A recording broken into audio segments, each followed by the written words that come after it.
біз Джейсон атты басты кейіпкердің қауіпті саяхатына куә бола аламыз. Бұл кітап толығымен фантастикаға құрылған. Егер сіздерге фантастика ұнайтын болса, онда осы кітапты оқып көрулеріңізге болады. Менің атым Жігер, ал мына кітаптардың авторы Рик Риордан. Ол 1964 жылы Сан-Антонио қаласында дүниеге келген. Оның бірінші кітабы 1997 жылы шықты. Ол «Кровавая красная текила» деп аталды.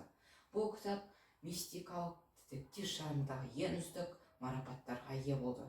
Бұл автордың кітаптары шым шытырық оқиғаларға толы, және осы кітаптарды оқи отырып, сіз ежелгі грек құдайлары туралы мол мәлімет аласыздар. Оқып көріңіз, қызық.